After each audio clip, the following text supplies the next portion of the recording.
काल के बारे में। महाकाल में दो शब्द है, काल और महाकाल। जो काल का भी काल है, समझ रही हैं आप?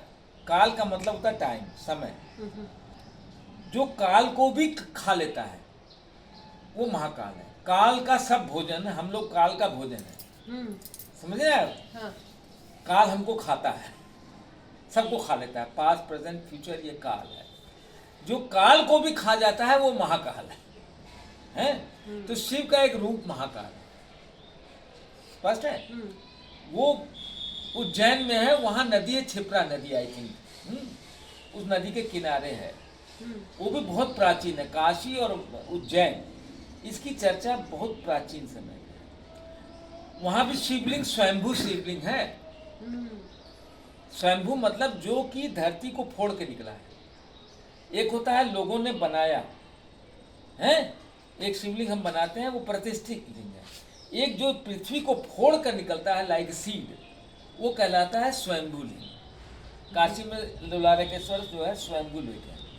बहुत से लिंग स्वयंभू हैं, जो किसी ने वहाँ तपस्या की और उसकी तपस्या से शिव प्रकट हुए। केदारेश्वर। हाँ, केदारेश्वर से। अच्छा, वेरी गुड, क्या बात है, आप तो बड़ी नॉलेज है।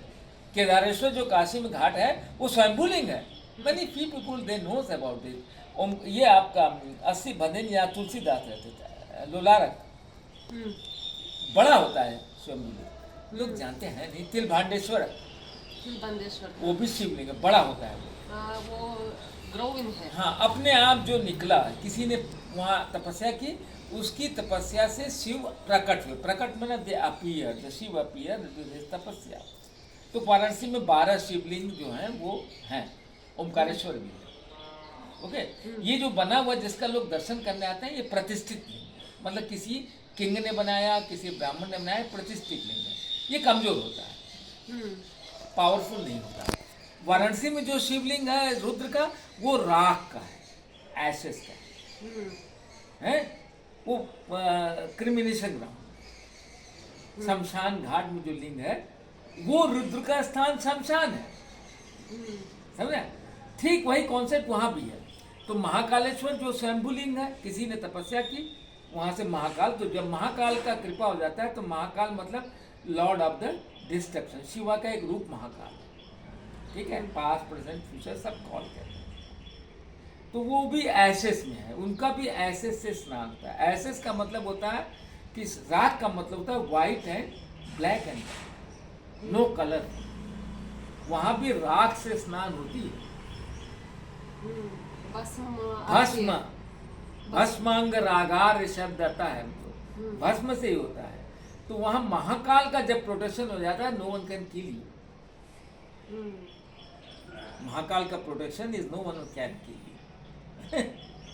महाकाल है भस्म, तो वो शक्ति उसकी महाकाली, जो योनि है वो महाकाली, महाकाल उस पर बैठे।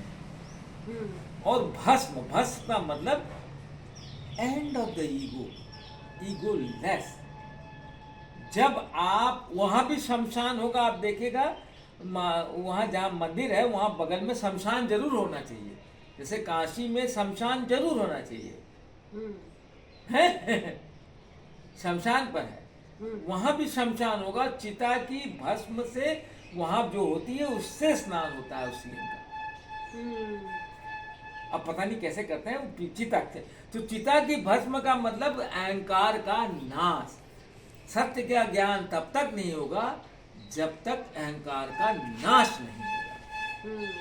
तो शमशान घाट पुअर, रिच, पॉलिटिकल, पावरफुल, सबका अग्नि नाश कर देती है। क्रिमिनेशन ग्राउंड में सब खत्म हो जाता है। तो वो महाकाल का आशीर्वाद लेने के लिए जाना चाहिए। ये समझ में आया? महाकाल जो काल का भी काल है, महाकाल।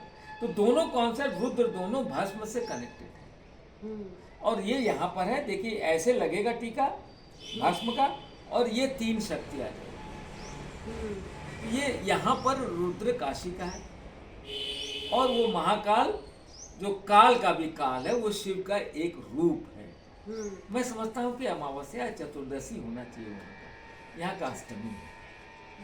मुझे ठीक से मालूम नहीं है। ओके।